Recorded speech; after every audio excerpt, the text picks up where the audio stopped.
Over 460 million people around the world have disabling hearing loss. Star Key Hearing Foundation provides hearing aids and hearing-related healthcare to millions of patients in over 100 countries. But they need your support to continue helping those in need. Give the gift of hearing by donating to the Listen In campaign. Go to listenincampaign.org to donate today. That's listenincampaign.org. Today's episode of the Serial Dynasty is sponsored by Shaun T Fitness. Shaun T wants you to wear your motivation. Very soon, Shaun T will be releasing new apparel at ShaunTapparel.com. But in the meantime, visit @ShaunTapparel on Instagram to be the first to know when ShaunTapparel.com goes live.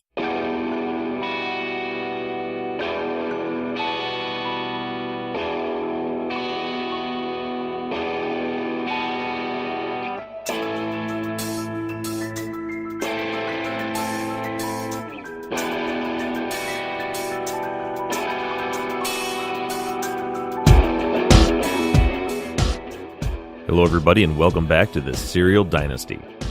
First and foremost, right out of the gates, I want to say thank you from the bottom of my heart to all of you who have helped out to contribute to the GoFundMe to help launch us into the Truth and Justice podcast.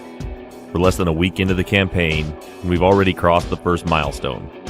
Today the fund grew to just over $5,000, which is exactly how much we need to order the building shell to get started on the new studio. I've ordered the building today and it should be delivered in just a few weeks. We're about 1/3 of the way there to completing the studio project. So many people have donated and it sincerely touches my heart that so many of you are this dedicated to the pursuit of truth and justice. We've received donations of all different amounts, and every single one of them is deeply appreciated. With the number of you listening today, we can reach the goal in a matter of minutes to finish off the studio and make sure that we have the resources to continue the show on through the winter. If everyone listening today goes to the GoFundMe page, www.gofundme.com/truthandjustice, or go to the homepage, serialdynasty.com, and click the link. If every one of you listening today clicks that link and donates $1, just $1, that'll be enough, and we'll never have to do this again, and we'll have all the resources we need to keep going forward with this fight. And again, for all of you that have already given, thank you from the bottom of my heart. Also, along the lines of some housekeeping things, our switch from Podomatic to Audio Boom has finally went through. I had several listeners asking me why the episodes are coming up in their feed on iTunes multiple times, and the reason for that is that all the episodes were originally uploaded to Podomatic, and while we were in the limbo stage, not knowing when iTunes would make the switch, all the episodes were also pulled into Audio Boom so they would be there when the switch happened. When it happened, your device already downloaded them from Podomatic, and now it's downloading them from Audio Boom. But from this point forward, you'll only get the one episode, and they'll all come from Audio Boom. And also for any of you who listen to the show via Podomatic, this episode will be the last one that you'll find on the Podomatic site. I'm going to upload this episode to both places because there's some people that don't use iTunes or Stitcher or TuneIn Radio and go directly to Podomatic to get it. So I wanted to give you guys a warning and give you an extra week to let you know that after this week, all of the episodes will be on Audio Boom. So you can either get them through the Audio Boom app, on the Audio Boom site, through iTunes, Stitcher, or TuneIn Radio. And now on with the show.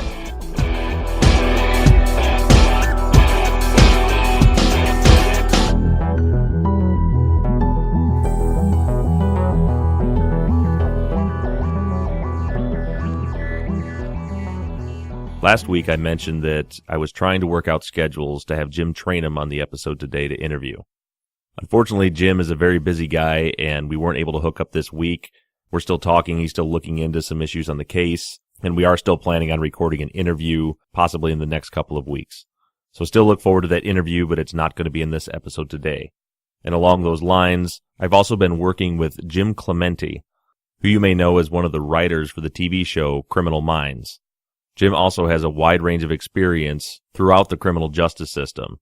Namely, he spent many years working as a profiler for the FBI.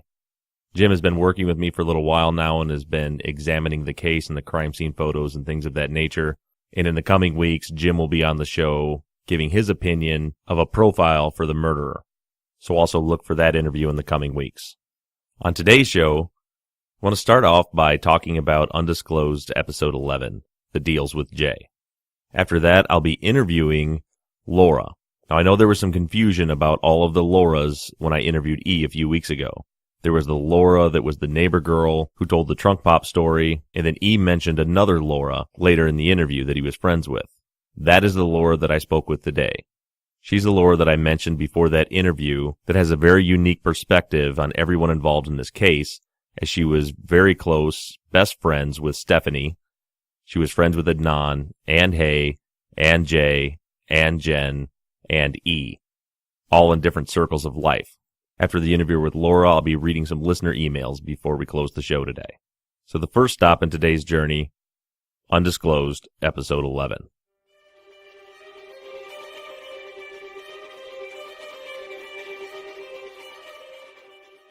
In Episode 11, Rabia, Susan, and Colin release some groundbreaking information about the deals with Jay.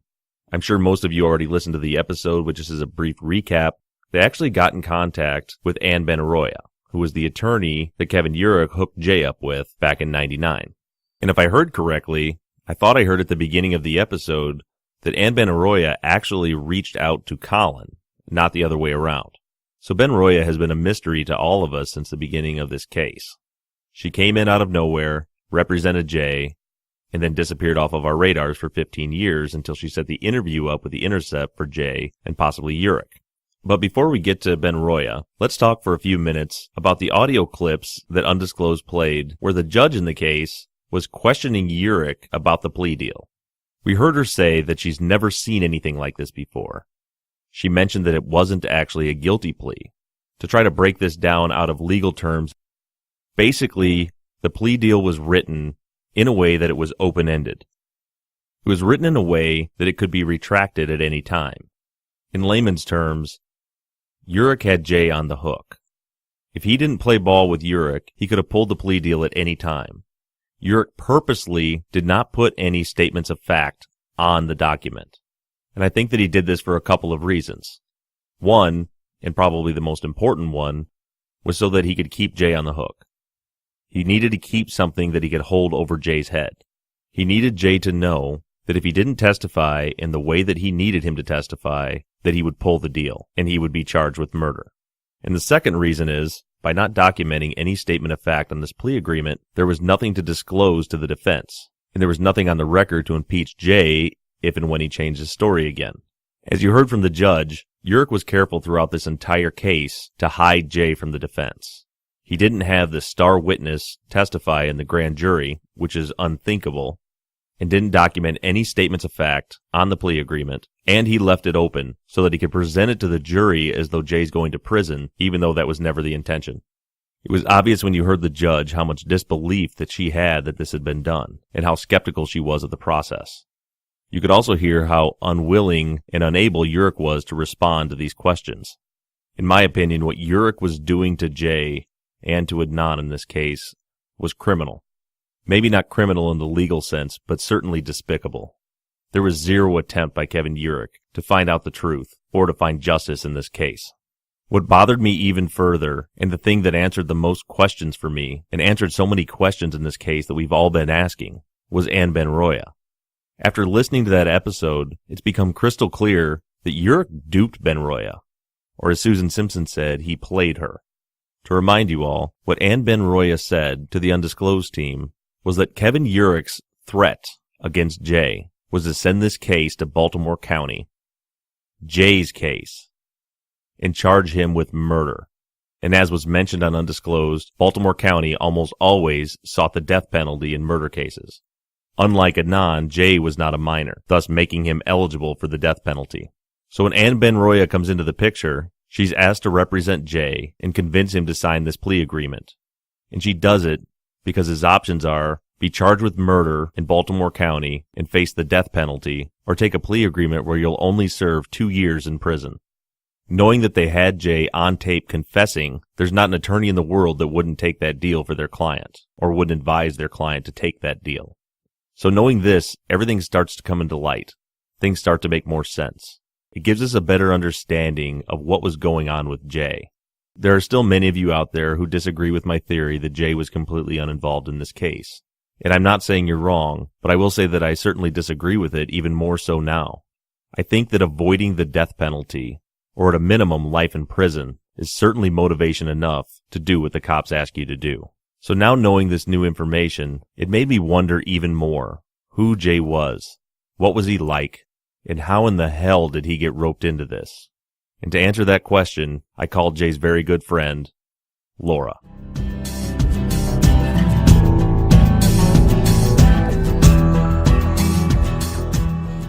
Welcome, Laura. Thanks, Laura, for taking the time to call in today. Hi, no problem. Thanks for having me. I know you're short on time. You got a new baby at home and everything right now, so we'll get right into it. So for starters, can you just kind of talk to us a little bit about how you knew everybody in the case? I know you have a really unique perspective from when we spoke earlier as far as your relationship with Adnan, Hay, Stephanie, Jay, Jen, E, all those people. So can you just kind of walk us through how you knew all these people? Yeah, Stephanie was my best friend in high school. I met Stephanie through the magnet program, and we played sports together. So that was our common interest, basketball, soccer, softball. Then I met Jay through Stephanie. I met E through Jay and Stephanie. But I met Adnan through school through the magnet program. I met Hay through school through the magnet program, and also through sports because she played field hockey and lacrosse, and the girls soccer and softball team locker rooms were right next to each other, so we'd always cheer each other on, and our fields were always next to each other. And then I met Jen through soccer and the magnet program. I guess you could say that my unique perspective is that I was able to hang out with everybody, but independently of each other. I've been through all the social groups, I guess you could say. As far as I know, you're the only one that kind of had that perspective because, you had a good relationship with all these people, but you weren't all hanging out with them all together in the same place all the time. And in regards to that, one of the things I wanted to ask you about is Jay, in his Intercept interview last December, he was talking about the trip on Serial was called Not Her Real Name Kathy's, but we know her name now is Christy, how the night that Jay and Adnan, on the night of the murder, went to Christy's house, and it was the night that Adnan was really out of it. Christy said she was acting really weird, that there were several people there, and Jay named you as being one of the people that were at Christy's house that night. Do you remember that? No, I mean, I wasn't there. I remember hanging out at Christy's house with Jay and Jen all the time. But I would have remembered hanging out there and seeing Adnan because it would have struck me so weird to see Jay show up with Adnan. Because I didn't know they would hang out like that. I didn't know they were cool like that, especially the smoke.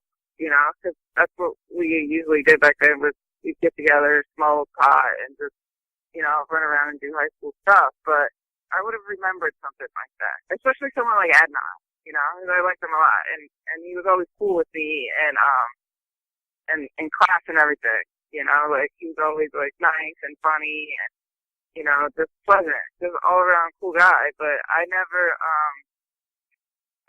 hung out. That would have struck me as odd. Been like, wait a minute, you know this guy? You guys hang out like that? So I wasn't there that night. I was there a lot of other nights, but I wasn't there that night when Adnan came over. Okay, so you were never at Christy's house at the same time as Adnan, as far as you remember? No, I was never at the same time. Yeah, but it's weird because, back then, most of the time I spent, if I wasn't with Stephanie, I was either with Jay or Jen and E in any of those combinations. I was either with Stephanie and Jay, or I'd be with Jen and Jay, or Jen, Jay, and E. We were always together. So that's what was weird, that, especially, how Stephanie and Adnan's relationship were so close. When I tell you Stephanie's my best friend, and, think of, your best friend in high school, what do? You guys are always together. I was always at her house. I was at her house more than I was at my house.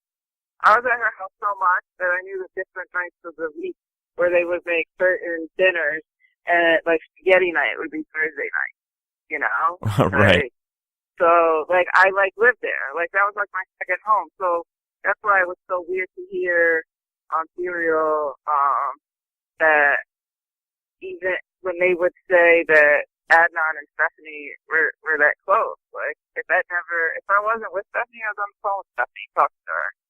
You know, so it's like, I don't know, it must have been like the small amount of time that we weren't together or hanging out, which is like very minuscule. Except for whenever we would play basketball out back, and maybe Adnan would come over to play basketball. But that was like rare. That's like once a summer. You know, so like that's why it was odd to see all these dynamics, all these people hang out when like I was there and I never hung out with these people. I never saw them interact, as it's been like said that they were interacting. So I mean, you were, as far as we know, the probably the closest person to Stephanie, and she's been a big mystery to really all of us since it started. You know, she hasn't been willing to or wanted to speak about all this. What do you remember from this time, like after Hay went missing, and then leading up to, you know, Jay getting taken in, and then Adnan getting arrested and all that? Like, do you remember much about Stephanie's reaction to all of that? When Hay was missing, none of us. It wasn't really a big deal to us. You have to remember at that time. Because we always thought that, well, I always, you know, me and Krista, and I think Aisha at that time, you know, she had that new boyfriend. So we just thought that she took town with him. So the initial, like, shock of her missing wasn't, you know, it wasn't bestowed on us like people would think. Like, you're just going about your high school routine like it was nothing. Like, oh, she just, you know, she probably ran away. She'll be back, you know? Right. And so, I mean, we didn't really think anything of it. I don't know when Jay started to get questioned. Like, I wasn't aware of any of that until Serial. I didn't even know they went to court. So, I don't know when that went down. So, I know, let me stop you. I do know. Sorry. Yeah. So you never, as close as you were with Jay, you never had any idea that he was involved as far as like testifying, or No. that he was involved at all? No. Never, and even Jen. I was always with Jen too. Like, no one ever said anything to me about, you know, the cops are harassing me, I gotta get a lawyer, or I gotta go to court. No one, I mean, nobody thinks what you would expect to hear from people that you hang out with all the time and consider them as close as your family, and no one said anything like that to me. Like, not one word was said. So I had no idea, that Jay and Jen were involved like they were until I talked to Sarah from Stereo, and she actually read me some of the transcripts. Wow. So I didn't know. Yeah, I didn't know any of that. So you didn't know Jen was testifying either then? I didn't know Jen was involved either at all. And Jen was one of my closest friends too. I was always with her as well. I mean, that was like the group I always would hang around with. So, yeah, I didn't know that she helped or anything like that. I mean, even just hearing, the first I heard of all that was hearing her voice on the tape. I didn't know that she was being questioned, or, you know, they would come to her house. I didn't know any of that. Did Jay or Jen ever tell you anything about the crime, that, you know, that Adnan did it or anything like that? No one ever said anything when I was with them. Okay. I mean, those times we would be hanging out, but yeah, that's what's odd is that, something like that, you would think someone would slip and say something, but no one ever said anything to me. I mean, I don't know if it was because they were looking out, or maybe they knew if I knew Hank, she was a classmate, or I don't know what it was, you know. I mean, in a way, I'm glad they never said anything to me, because I wouldn't have wanted cops and interrogations and all that stuff come down, but, I'm just shocked that, you know, something that big going on in your life, and I mean, I get it. Maybe it was going on in your life, and then you just don't want to talk about it. And the time that we hung out together was time. I mean, it was good time. You know, like, you're not. These people aren't evil. Like, you know, that's what kind of upsetting about hearing all these podcasts and stuff. Like they don't know Jen and Jay. You know, like, they're not these evil people. You know, like, they're amazing individuals. You know, when you really get to know them, they're loyal. Why don't we do that? Why don't you take a few minutes and kind of just tell us about Jay, like, from someone who knew him personally, like, what kind of person Jay was? Jay was awesome. Like, Jay always looked, even from the moment that I met him, he always looked out for me. Like, he was kind of like my big brother. My family loved Jay. Like, Jay was someone that He taught me about cars. He taught me like street smarts. You know, always be on your P's and Q's. Always look out your check your mirrors. At all times whenever you're in the city, you know, because you never know. Just be aware of your surroundings.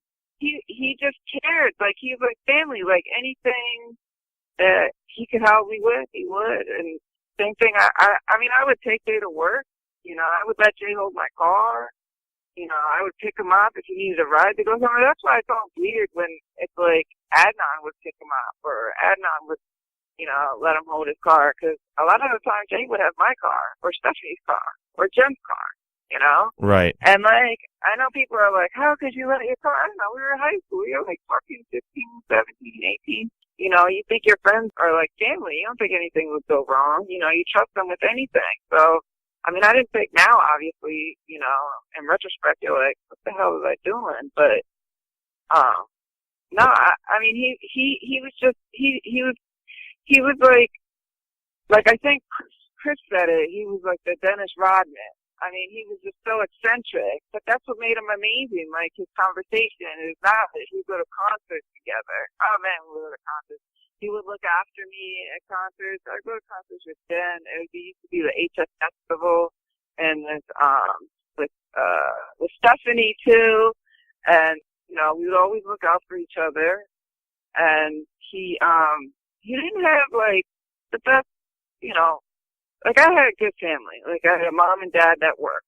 Right. I had a good middle class upbringing.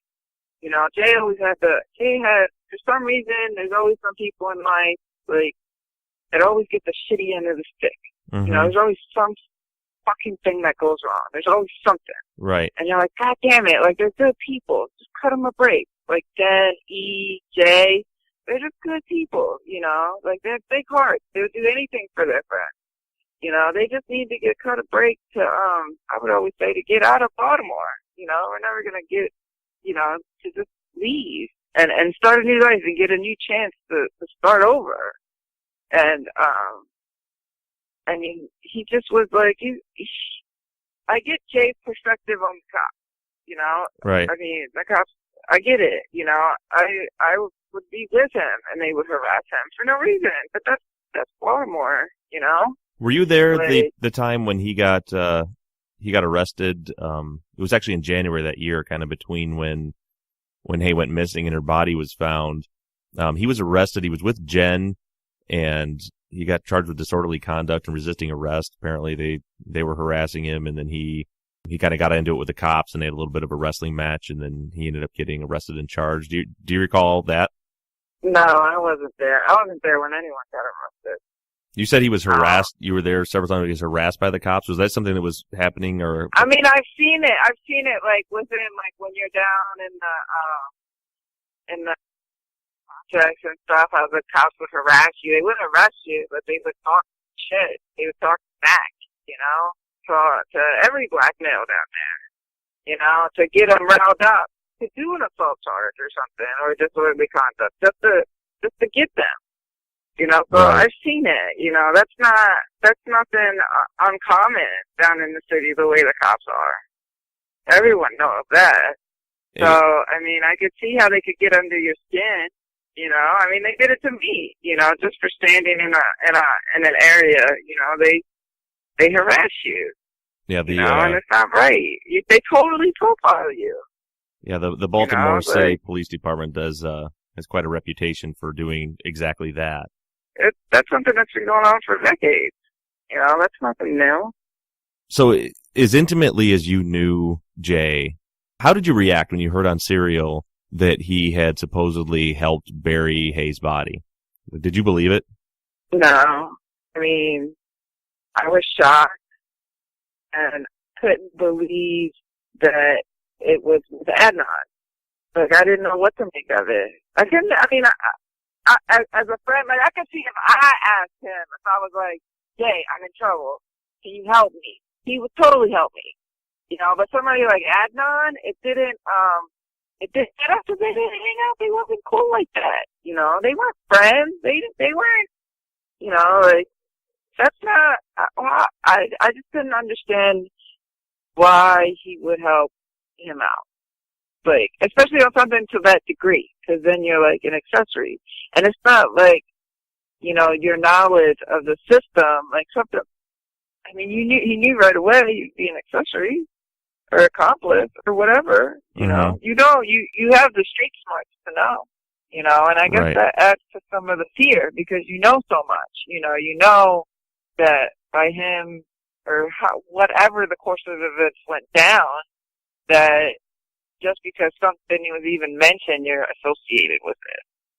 Yeah. And you don't even know how the cops are going to treat that, you know, so that would be an intimidating factor, you know, from the cops' point. I mean, if anybody, like, that stuff that serial, they were like, Adnan threatened Jay with a hitman, and I don't believe any of that. I don't believe Jay was intimidated by Adnan at all. Jay wasn't someone that was easily intimidated. Right. You know, if anything, Jay was the one that was intimidating, you know, because he's just tall, lanky dude, you know. Sometimes he would dye his hair, he had piercing.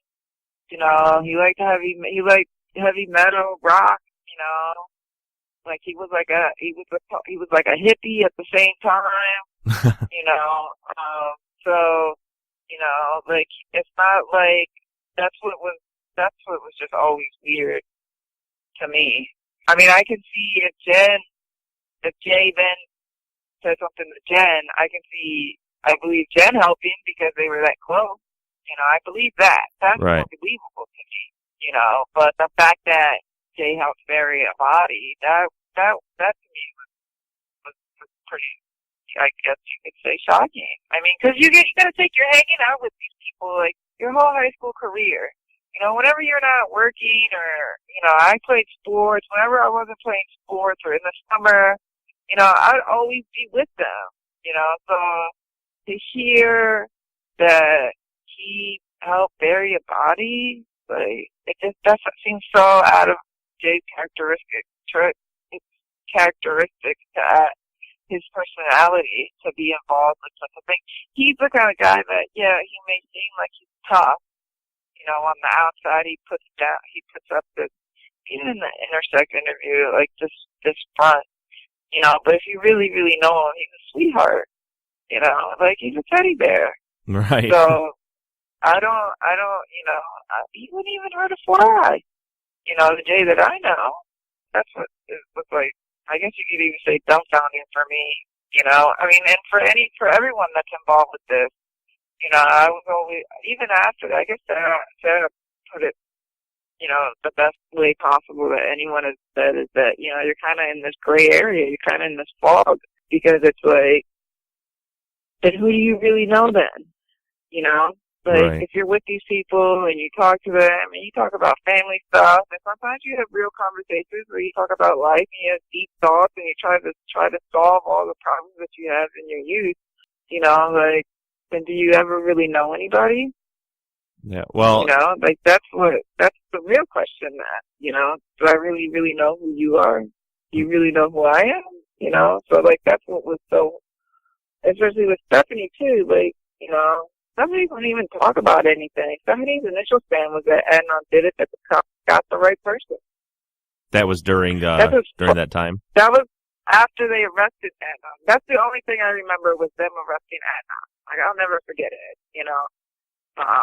I remember it coming up on the news, and I was in my basement, and I saw that they put Adnan's picture up, and they said that they found, it was like on WJZ 13 or whatever, and they said that they made an arrest in the Hae-Min Lee murder, and they put Adnan's picture, and I immediately texted Krista, my friend, and told her that they arrested Adnan. And I was just like beside myself. I couldn't even believe it. I couldn't believe it. That's another, you know, never in my life. You're not talking about people that are malicious or have an evil heart or just evil, you know, to be able to do what they say and kill her the way that she was killed. You know, that's not conceivable for me, the people that I know.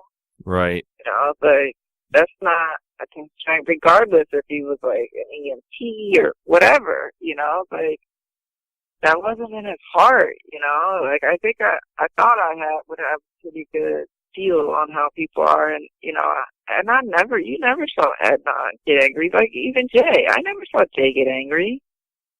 Right. Like I know there's conspiracies out there that say that Jay killed her. Why? Why would he even want to kill her? That's not Jay. He doesn't have anything to prove to anybody. He doesn't owe the world anything. As far as I'm concerned, the world owes Jay because it's been a shitty life.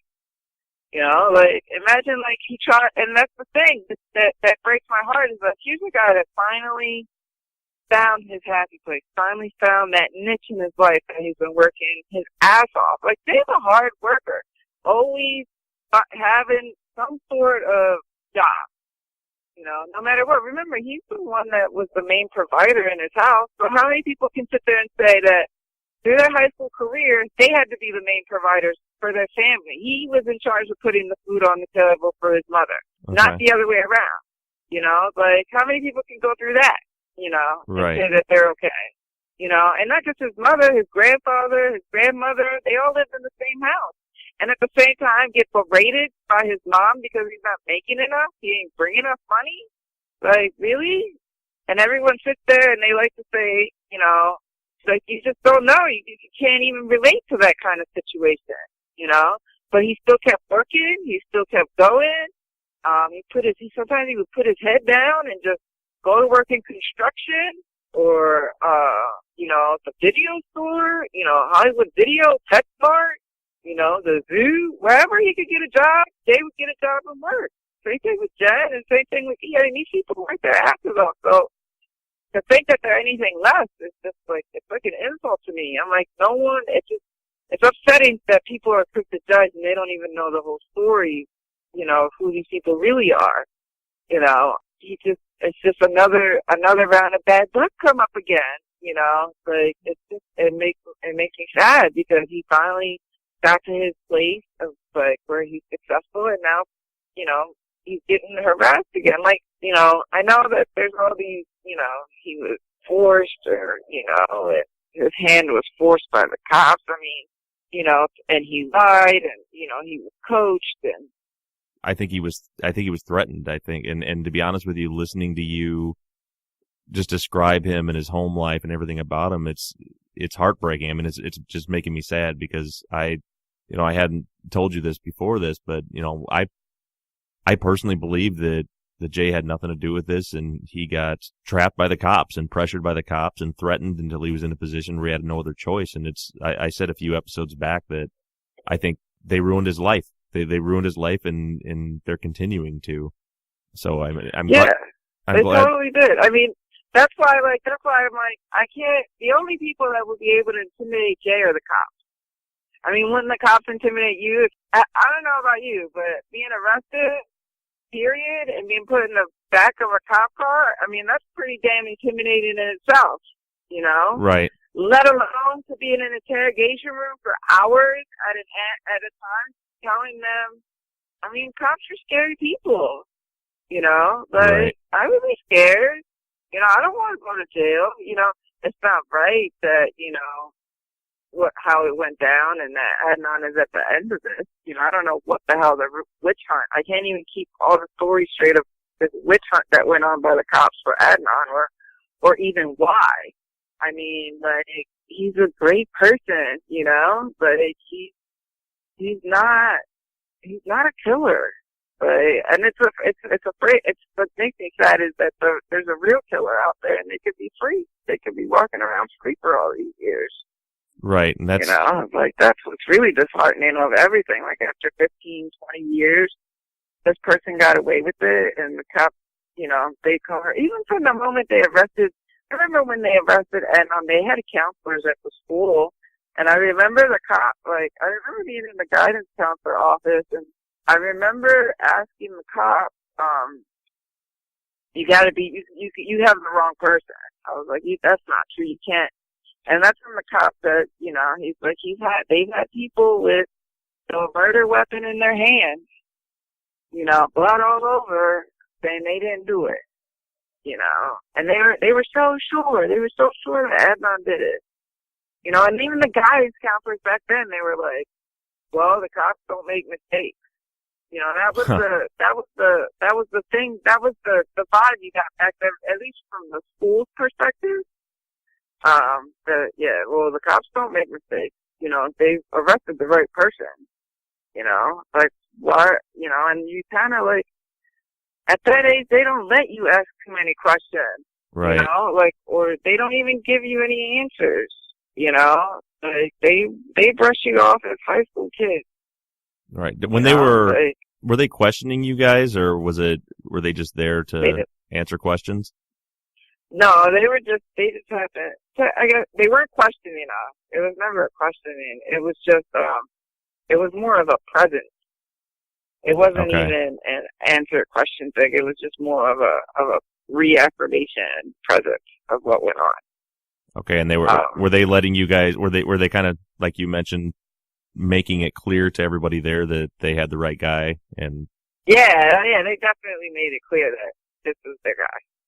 Like, the Adnan was the guy. They don't make mistakes. wow. That was definitely clear, you know? Wow. Why would they?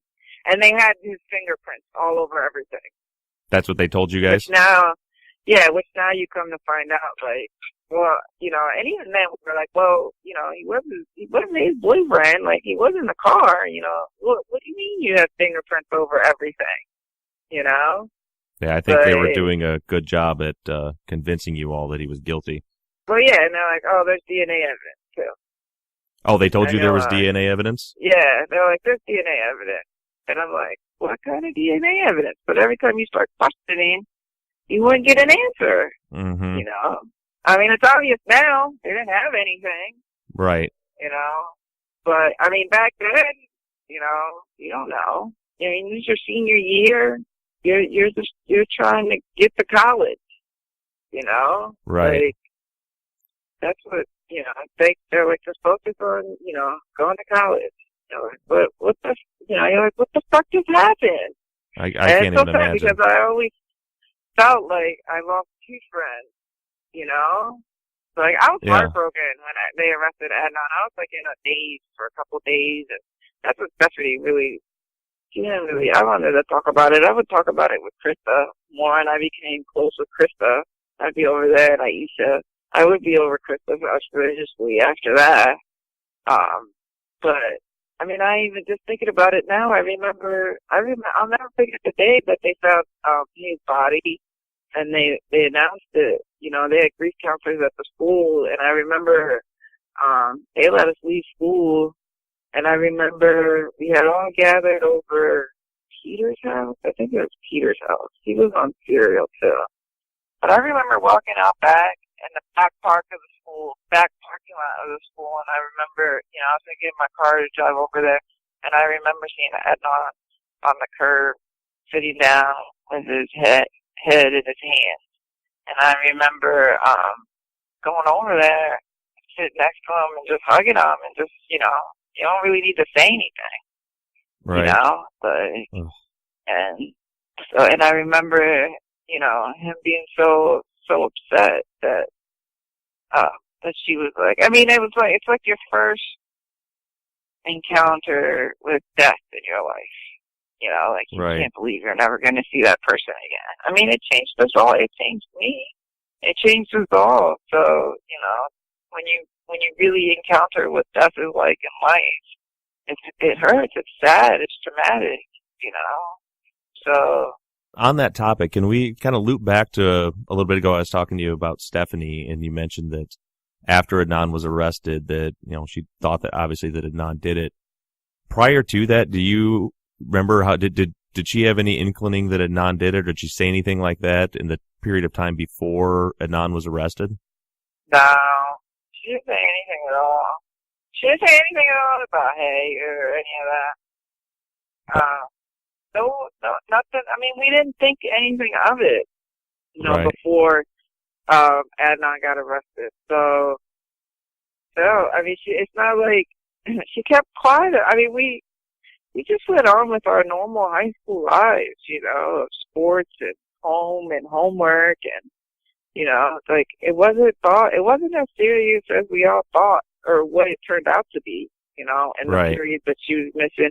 I mean, even back then, I remember Krista asking us when Adnan was arrested, if we could. But you have to remember, like, what people tend to forget about all this is that, like, from when Hay disappeared and when Adnan was charged, and if you listen to all the events of all the recordings and stuff, you're talking weeks later. Right. You know, like, you're not talking one day to the next, and I think that gets lost in all these. But I mean, if you, how do you expect? Can you honestly remember what you did 6 weeks ago today? I don't remember what I had for lunch yesterday. Yeah, you know what I mean? So, like, you're asking a bunch of pothead high schoolers what turn you made on January 13th and who you were you with and who you could. You don't know, you know? Right. Like, so that's why it wasn't, like, when I was listening to the interviews with Jay on the police interviews that they played on Serial, like, it would make sense to me that you're a little fuzzy. Like, even then, I couldn't remember if I saw Adnan, and that was, like, when they arrested him. So that was what? Like, It's about 6 weeks later, yeah. About 6 weeks later. Even then, I was like, I don't remember if I saw him, Krista, because Krista asked. I was like, I don't remember seeing him that day. You know, I can't recall. And especially when it's something like school, where it's, you know, every day is a normal day and they all run together. Yeah. 6 weeks later, yeah, it's crazy. I know. Yeah, and especially, like, even the fact that they were like, oh, do you remember that there was a song? And, like, I remember, and that was another thing, like, Krista would say, first of all, January 13th is Stephanie's birthday, you know? And, Right. like, Stephanie had a basketball game that night. That stuff I do remember. And then that weekend, I think there was like an ice storm or something.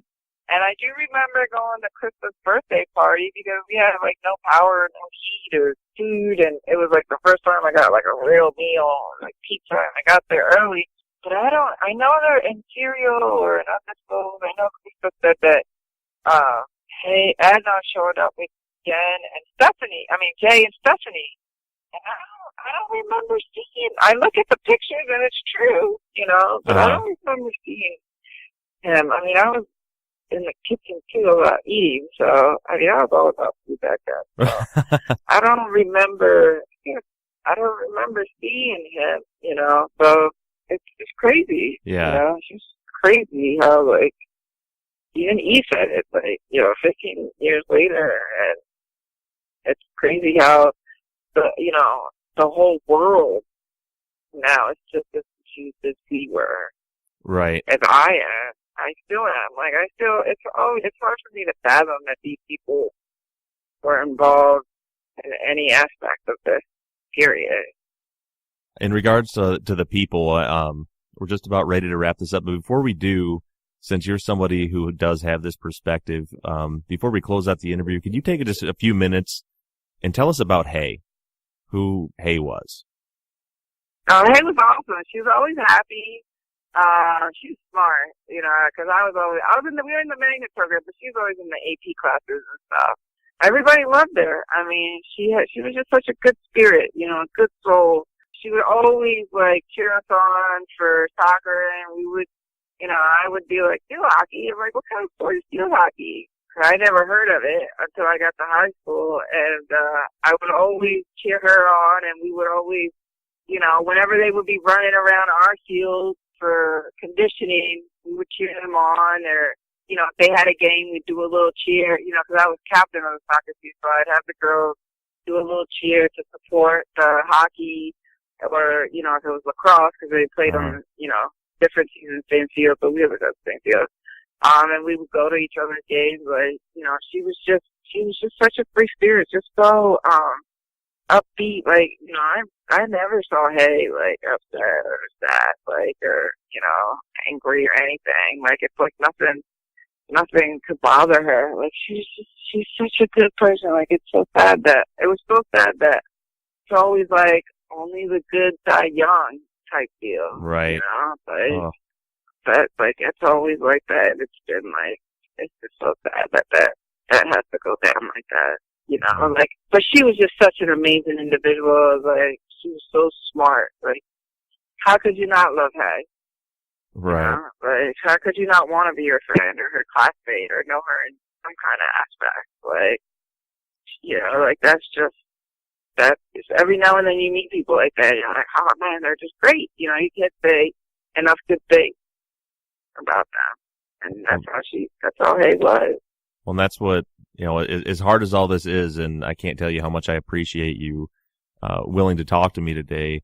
As hard as it all is, that's what this is all about. It's really about, we obviously want to see Adon out of prison for this, but it's all about trying to find justice for her. I mean, we can't bring her back, but like you said earlier, there's someone out there that did this, and we need to find him, and that's what we're tend to do. And it may not seem like it to you, but your interview here helps us with that. It helps us paint a better picture. It's so hard to know what happened 16 years ago, and you helping paint that picture for us about what reality really was back then is priceless. And I want to thank you one more time, Laura, for coming on with me. This was a wonderful interview, and I'm just so thankful for you speaking to us. So thank you so much.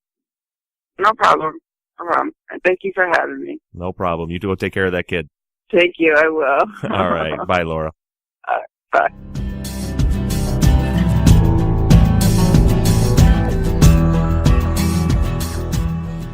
I have to tell you that there were moments of that interview that just absolutely broke my heart. I don't mean to be overly melodramatic, but listening to Laura talk about Jay's real life, the real Jay, who he really is, and what he's been through, number one, makes it all that more clear to me how he could have landed in this situation. And number two, it just absolutely sickens me that these police officers and this shady prosecutor destroyed so many lives. These sick individuals clearly ruined Adon's life, as he's been sitting in prison for 16 years.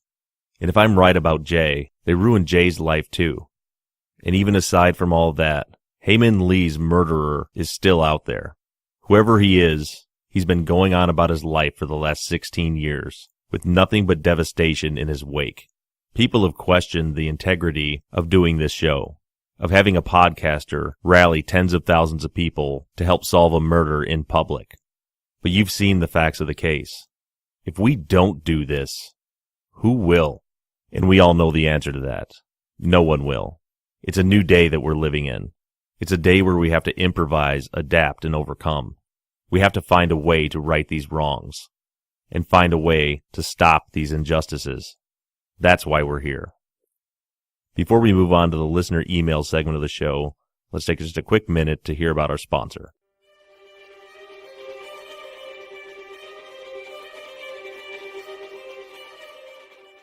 Every day I'm getting more and more listeners that are tweeting me about their experiences with Shaun T's workouts.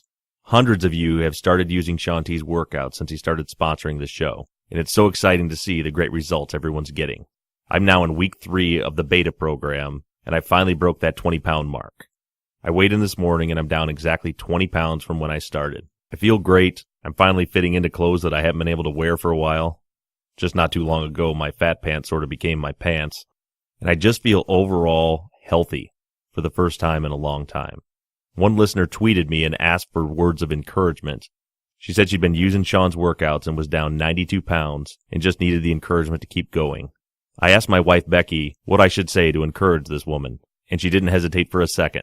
She said, ask her how many times she wants to start over. I immediately tweeted that back to the listener, and she let me know that those were exactly the words she needed to hear. That's the key. Stick with it. Keep going. If you're one of those people that's in the middle of the process and you're thinking about quitting, think back to the thing that motivated you to start these workouts. There was something in your life that you weren't happy with. And do you really want to go back and start that process all over again? Or just keep digging deeper? For more information on Shaun T's workouts, his new podcast, Trust and Believe, and all of his other products and motivational tips, go to ShaunTFitness.com. And don't forget to look for his new apparel at ShaunTapparel.com. And dig deeper.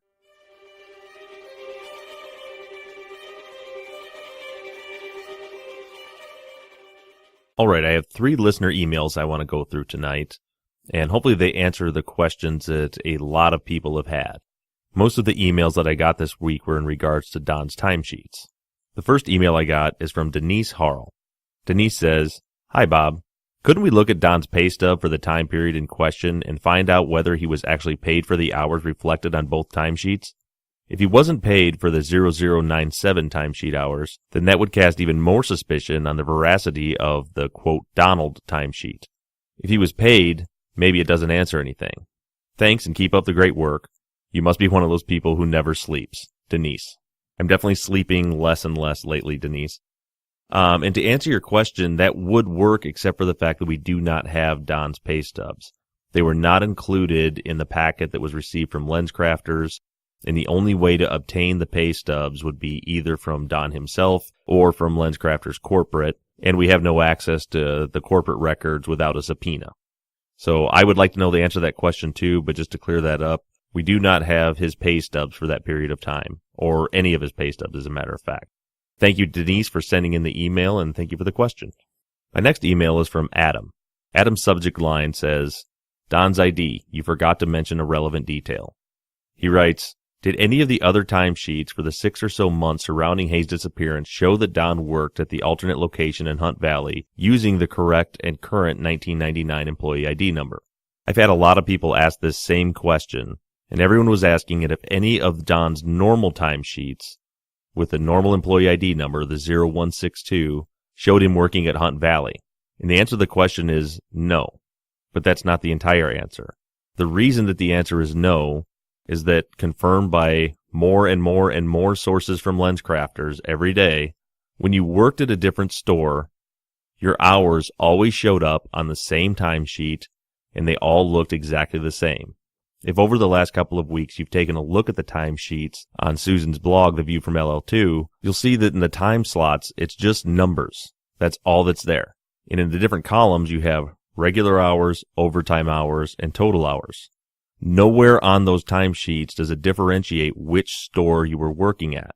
And I've lost count at this point. It has to be over 20 LensCrafters employees that have worked during that time, and Luxottica, and LensCrafters corporate, and the Hunt Valley managers working on that day, all confirmed that there was no distinction on your timesheet for hours that you worked at a different store.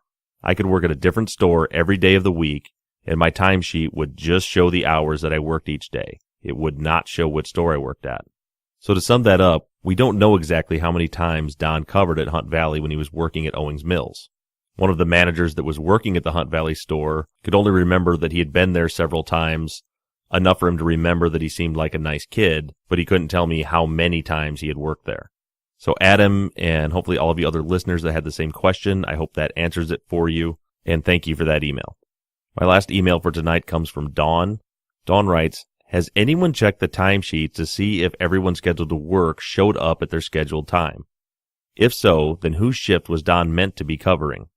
And again, on this issue, that's just information that we don't have. What we have is the packet that was sent to Kevin Urich from LensCrafters. It contained the schedule for the Hunt Valley store for the week containing January 13th. Of course, Don was not on that schedule anywhere, and there were no notations made on any of the lab tech shifts that would show that they weren't at work that week. The packet did include timesheets for the general manager, the retail manager, and the lab manager.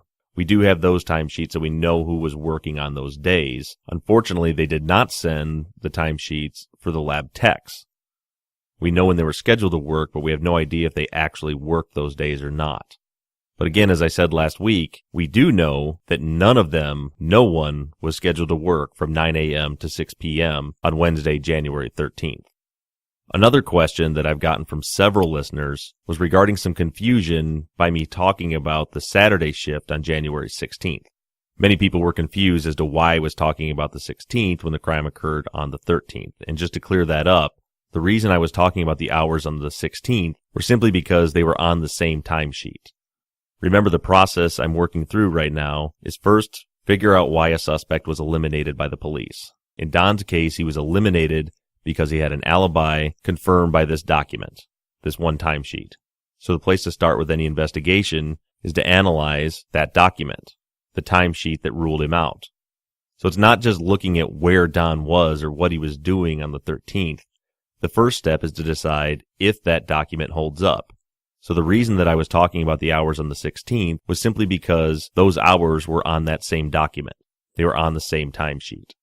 And the reason I was discussing those hours as you remember, is that it seemed like it was an impossible feat for Don to clock out of one store at 1:06 and clock into the other store at 1:29, with just a 23-minute gap in between. And in regards to that, I did have a listener that volunteered to do the route test for me. She did the route test and drove from the old Hunt Valley location, where it was in 1999, to the old Owings Mills location, where it was in 1999. And she videotaped the entire process.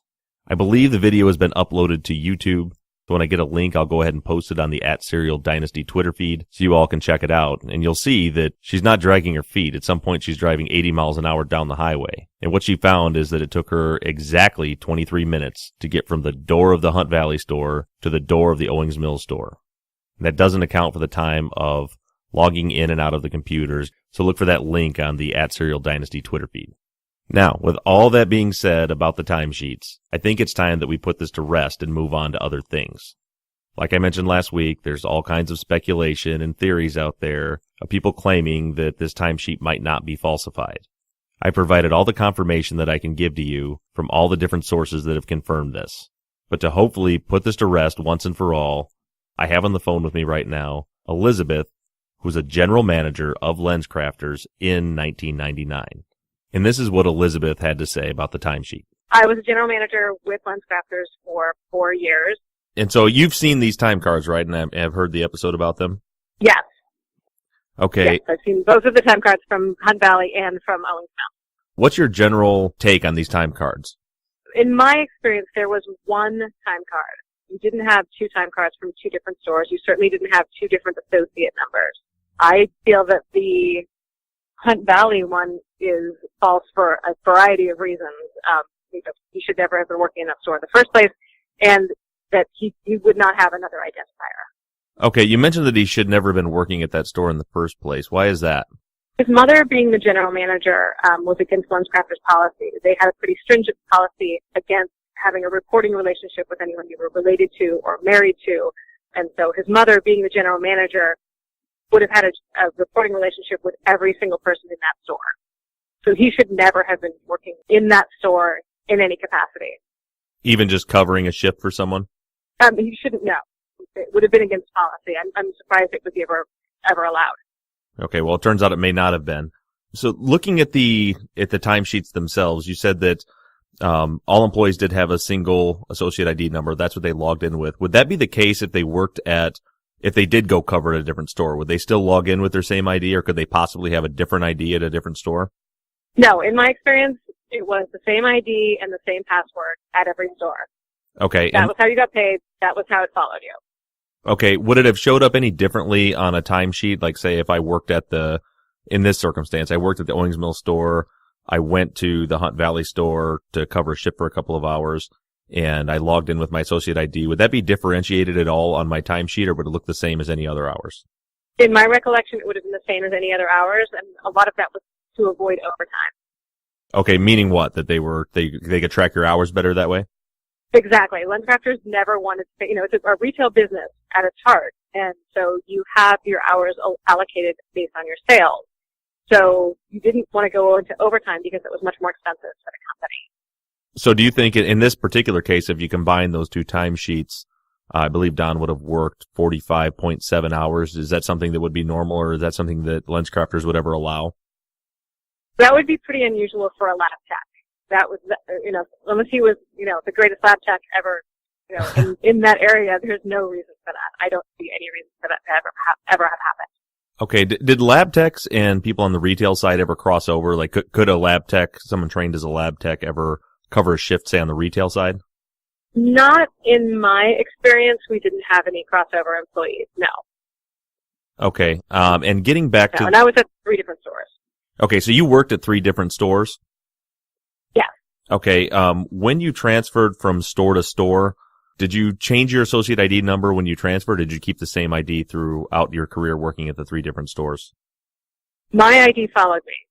And in my experience, the associate's IDs also followed them. Okay, so they didn't change when they moved from store to store. Is there, if an employee like left service, if they were fired or they quit, what would happen to that associate ID? In my recollection, and again, this has been a long time, that ID was kind of terminated and not reused. It wasn't something that you would recycle and use with a different employee. Okay, so it was deactivated or terminated and it was not used anymore at all. Correct. Okay, and who generated the associate IDs? Like if there was a new employee that came into a store, they got hired, how was the associate ID number generated? Depending on whether they were on the retail side or the lab side, the lab manager or the retail manager would input the information, and then it was computer generated. Okay, so the general manager didn't do that? No, that was either on the retail or the lab side.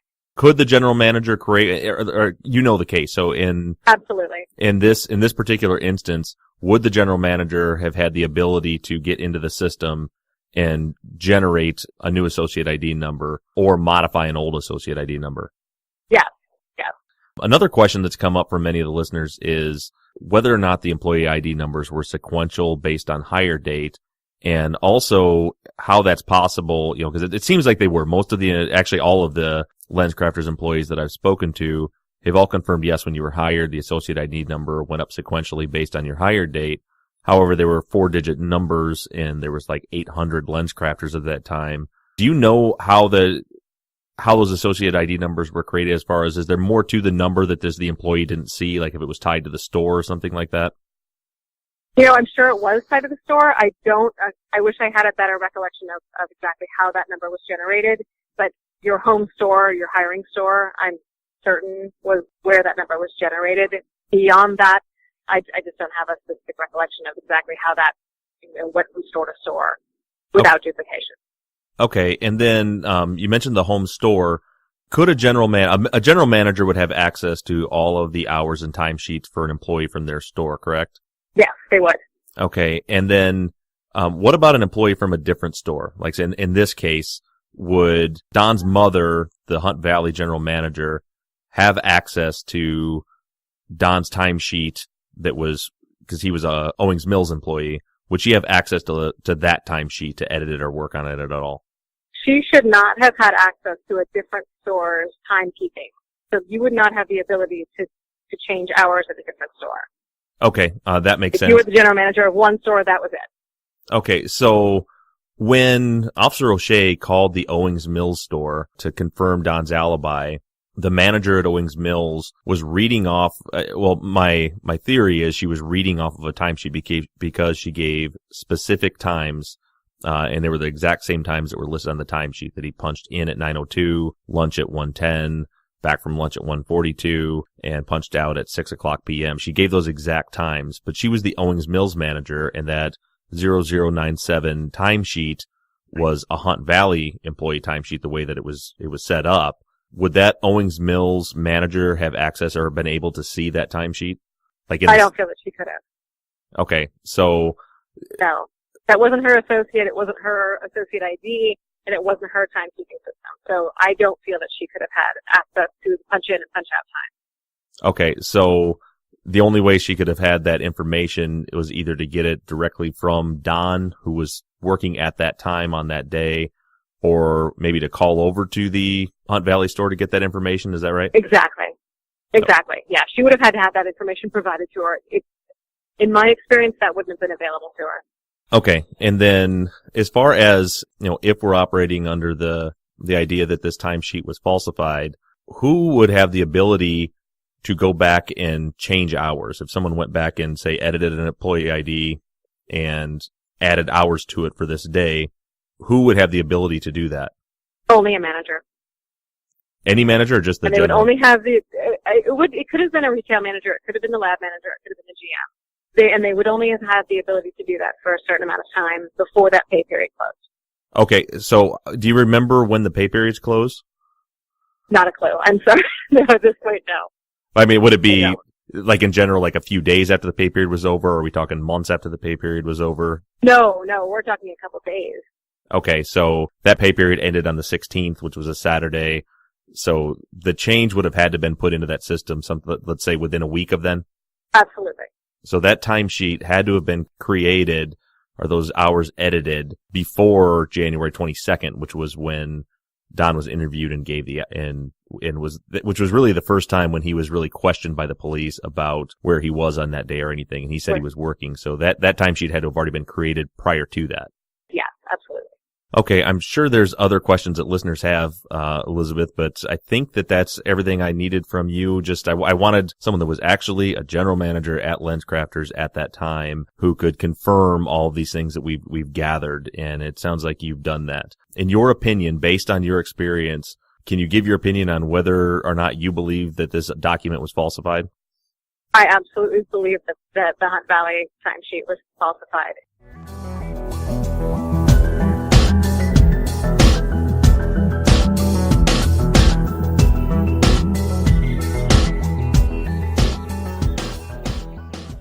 So there you have it. If you still want to believe that timesheet was not falsified, I guess there's nothing else that I can do for you. As for the rest of you who are wondering where we're going from here, my investigation into Don is still ongoing. There are a lot of things that I still need to confirm, fact check. There are other witnesses that I'm still waiting to speak to, but we will come back to this. I promise you that. It may be next week, or 2 weeks, or 3 weeks from now. But once I have all this information together, we'll get back to looking into Don's whereabouts on January 13th, 1999. In the meantime, as I mentioned, I'm still speaking with Jim Trainum, trying to work out a time to record that interview. I'm also speaking with Jim Clemente, so that interview will be coming up soon. But the focus of my investigation right now has turned to the police officers. After learning about what Ann Benroya experienced in Kevin Urich's office, and listening to Laura talk about the police presence at the high school, I've started digging back through the police notes and the transcripts of their interviews. In the past, I've looked through all of these, trying to figure out what the witness was saying and what the witness was doing. But now I've realized there's far more important information in those transcripts. I want to know what Detective Ritz and McGillivray were doing. Next week on the Serial Dynasty.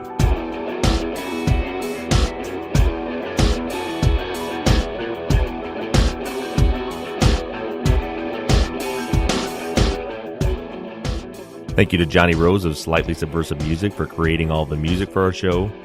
Thank you to Tate Krupa for designing all of our logos, including the project she's working on for the new Truth and Justice podcast. Thank you to Jill at Pod Transcription for creating all of our transcripts. Thank you to Sean T at Sean T Fitness for funding the program. And thanks again to all of you who are helping to contribute to the Truth and Justice podcast future. And again, if you'd like to be a part of moving us forward into this new endeavor, go to gofundme.com/truthandjustice or go to serialdynasty.com and click the link. And as I mentioned at the top of the show, there are enough of us in this army. If all of you will just take a minute and donate $1, we'll be at our goal in a matter of minutes. Please keep sending me all of your thoughts and theories into theories@serialdynasty.com. And also, if you have a new case you'd like us to consider, the only qualifications I have would be that it's a case that is believed to have been a wrongful conviction, and we have to have access to source documents. Send those cases along to theories@serialdynasty.com. And don't be upset if I don't email you right back. Right now what I'm doing is flagging all those emails and moving them into a particular folder. And myself and my assistant is helping me to go through those and start to filter through the cases. So I promise you I'm getting them, we're saving them, and we're looking into them. If you want to say hi or send a quick message, you can always catch me on Twitter @SerialDynasty or go to the Serial Dynasty Facebook page. And I also want to thank all of you who participated in the Periscope AMA that I did on Wednesday night. And again, I'll tell you, any of you that do not have a Twitter account, take a few minutes and create a Twitter profile. If for no other reason that you could link to the Periscope app, and the next time we do an AMA, which for those of you that don't know what that means, because I had to look it up the first time I heard it, means Ask Me Anything. You can sign up on Twitter. You can link to the @SerialDynasty Periscope. The next time I do a live stream, you'll get a notification, and you can ask me questions in real time. But as for now, I'm signing off, and this has been the Serial Dynasty.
Simplicity and ease is what you get when you host your podcast with Audioboom. You can post up to 5 episodes per month, you get unlimited storage, and 500 minutes of recording time for each episode. Plus, advanced analytics, embeddable players, distribution of your podcast via Apple Podcasts, Deezer, Google Play, iHeartRadio, Savin, Spotify, and Stitcher, pending approval by each platform. Right now, you can sign up for Audioboom's $9.99 monthly subscription plan and get your first month free by using promo code BOOM. That's BOOM for 1 month free of hosting and distribution. Sign up for our $9.99 monthly subscription plan today